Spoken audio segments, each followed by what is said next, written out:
I grew up poor, no two ways about it.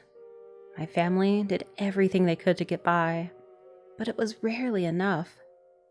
When I was a kid, the other children bullied me to no end, and I didn't have many friends. My parents were never around either, on account of working at least 2 jobs at a time. I couldn't blame them. They were trying to keep whatever shitty apartment we happened to live in at the time. It never worked, though. The eviction notices were constant. We could never seem to get ahead in life. The fondest memory of my childhood was when my parents bought their first home. I was 16 at the time and wanted nothing more than to belong somewhere. This was right after my father got a promotion to foreman at the construction company he worked for. I didn't live there long, not even 2 years, but for the first time in my life, I felt as though I belonged somewhere. My parents were happy too. For once in our life, we didn't have to worry about money. I left my parents' home when I graduated high school to attend college on an academic scholarship. I had always done well in school, despite my unpopularity. I would later graduate at the top of my class and begin my career in finance. After a few years of working my ass off and living like a cloistered monk, I saved enough money to get a home of my own. I longed for the feeling that I had felt when my parents bought their house. In no time, I found out that searching for homes was an abysmal disappointment. I even got to experience a very familiar feeling. Everything I wanted was well out of my price range. Demoralized, I was ready to consign myself to a dumpy place, so long as it was close to work. It would be a step above my efficiency apartment, after all. But then, I discovered a glimmer of hope. I found a gorgeous old home in my price range, the only unfortunate thing being its distance from my job. I could live with that. It was a steal. The house shown in the ad was constructed in breathtaking Victorian style.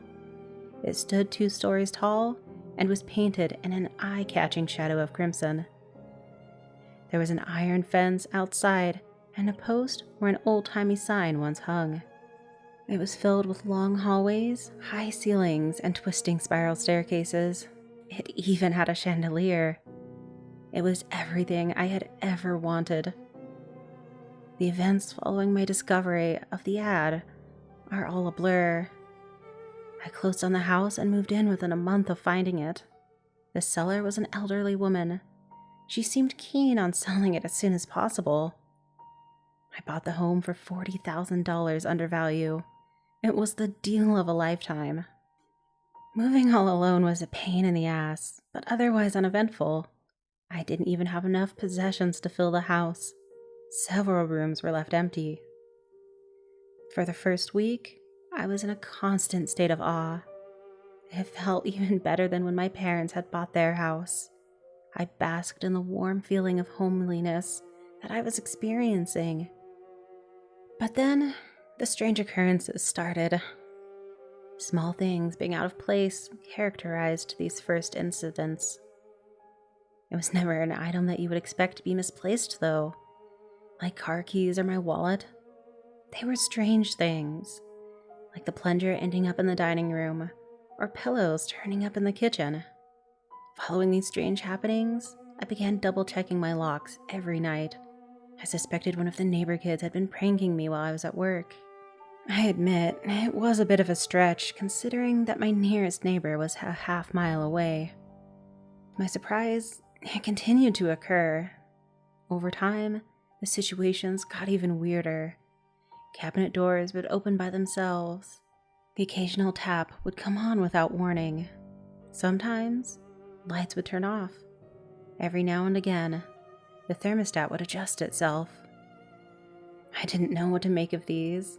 I'm not superstitious, so I figured that someone was getting in through the windows. This, of course, alarmed me, but it was easy enough to remedy.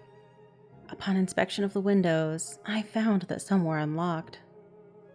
I dealt with this in swift fashion by installing locks on every window, even on the second floor. No one would get into my house now. Over the course of the following weeks, things got even worse. Much worse. Doors slammed shut, footsteps roamed the halls, and I swear that I could hear whispers at night. I hadn't considered the possibility of my house being haunted until one day when the walls started bleeding. I was sitting at my kitchen table when it first happened. From the corner of my eye, I noticed a wet, crimson substance oozing from the walls in the hallway. When I turned to face it, I saw, plain as day, that there was blood seeping from my wall. It wasn't a deluge of blood, though. It was as though the house had broken out in a steady, heavy sweat. In a state of shock, I tried to wipe it away, but as I did, it disappeared as the rag touched it. It wasn't corporeal at all. Instead, it was like an illusion. As I tried to wipe it away, the phenomena would begin somewhere else. The blood collected on the floor and pooled on the hardwood floor before vanishing. I was never religious or superstitious, but I ran to my cell phone with haste and dialed a local church. A man named Father Farrelly picked up. The bleeding stopped while I was on the phone with the priest. Still, I explained to him that something was wrong and that I needed help. He comforted me over the phone and showed up the following day to bless the house. This surprised me, considering that I wasn't a member of his congregation, nor was I religious. He didn't even know me. It turned out that it hadn't been the first time he had been to my house. The old woman who owned the house before me had many similar complaints at first. This greatly reassured me. I now knew that I wasn't crazy. Still, though, I didn't like what he had to say one bit. He told me that there was something wrong with the house on a fundamental level, that a previous owner must have committed heinous deeds. This was a mortal issue, one that God had no whim to fix. Despite Father Farrelly's reservations, he did it as I asked. He went from room to room, blessing the entire house. Upon completion of this task, he told me that moving was the only actual solution.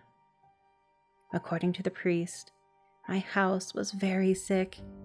According to him, something truly horrible had to have happened here.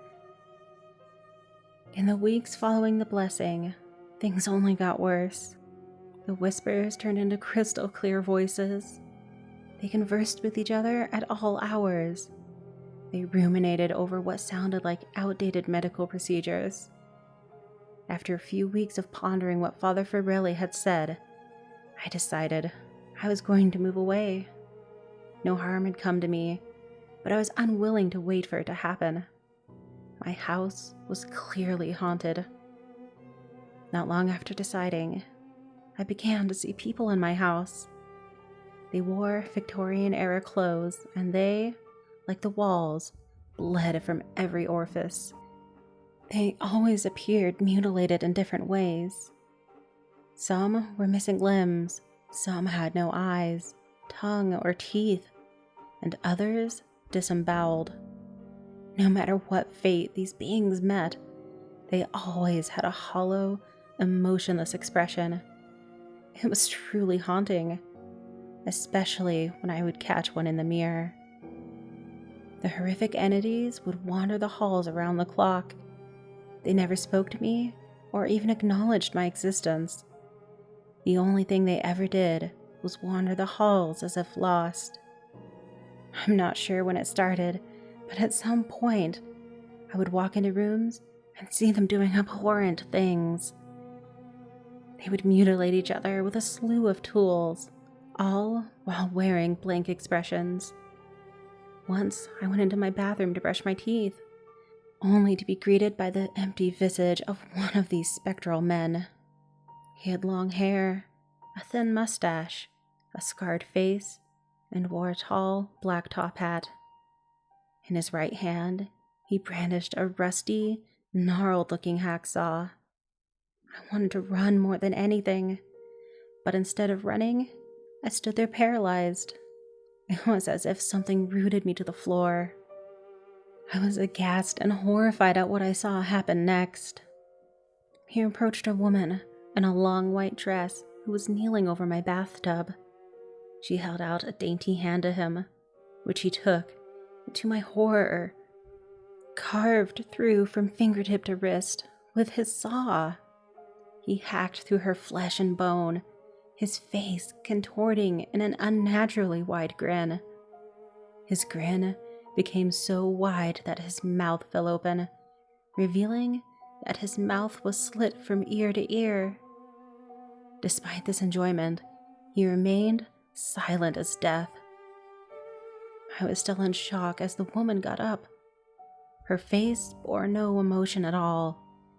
Instead of writhing in agony, she turned and walked down the hall, allowing thick, dark blood to pour from her mangled hand as she descended the spiral staircase. The sadistic man stood up, saw in hand. He made his way down the hall shortly afterward, walking directly through me. As his spectral form passed through mine, a visceral chill shot through my body. This caused me to shiver violently. He didn't even realize or seem to care that I watched him commit a vile deed. At that moment, I found myself freed from my temporary stasis. I turned from my bathroom and sprinted down the stairs to leave the forsaken house. I couldn't take the never-ending horrors anymore. When I went to grab my car keys, I found only an ancient-looking photo where they usually sat on my kitchen counter. The sepia tone resembling Old West photos that I remembered from history class. Upon closer inspection of the photo, I noticed that it was the same man I saw moments ago. He was standing in front of my home, dressed head to toe in all black. He held the same rusty hacksaw he used to split the woman's hand. Next to him was a wooden sign that said, Dr. Johannes Fleischmann, General Surgeon. Being so engrossed in the photo, I didn't notice that my keys had been sitting next to the photo. After snapping back to reality, I grabbed them and got into my car. While in my car, I called the real estate company. I needed to figure out how to contact the old woman who sold me the house. She had to have answers. I confirmed my theory when I got contact information for the previous owner from the realtor. After a several hour-long conversation, I found out that my house had been a doctor's office in the 1850s. It served as something much worse later on. Dr. Johannes Fleischmann opened his practice in 1851. He worked after the house until 1857. That's when authorities caught him performing amputations without cause. He would give false medical advice and tell people the only way to cure them was to operate. Disgraced, Fleischmann quit practicing medicine and instead opened a new business. His new career was much more macabre than even what he did beforehand. Fleischmann's new business was a parlor that people could go to spectate tortures. It's alleged that there are dozens of bodies buried on the property, but no one ever cared to look. The good doctor was cunning. He only ever took those who didn't have family in the surrounding towns. Still, despite his careful measures, one family discovered what was going on. The doctor had gotten careless in 1873 and kidnapped a young girl named Annie. Annie's father was an unhinged war veteran who had long suspected the doctor's crimes. One night, he broke into the home, and legend has it that he caught the doctor in the act. Annie's father stabbed Fleischmann almost 100 times, but that was after cutting his mouth from ear to ear with a glass bottle. None of the crimes have ever been confirmed, though. According to town records, Dr. Johannes Fleischmann died peacefully in his home. No one ever asked questions, seeing as he was loathed by the townsfolk. The woman who sold me the home disclosed none of this for obvious reasons. She informed me that the apparitions are harmless, but They never stop. She also told me that they would only get worse the longer I stayed, and to prepare myself for that. It's obvious that these events were true. The doctor's victims never left the house. And they never will. Instead, damnation and ceaseless torment await them in the house's haunted walls. I'm still trying to sell the house. It's been on the market for almost a year now, and no one is showing any interest. I don't care about losing money at this point. I just want it gone. The only problem is I can't bring myself to disclose the home's sordid past. Every time a potential buyer arrives, I tell them the truth. I let them know the house is sick. So for now, the home remains my problem. The apparitions are only getting worse, and day by day, I can feel insanity creeping up on me.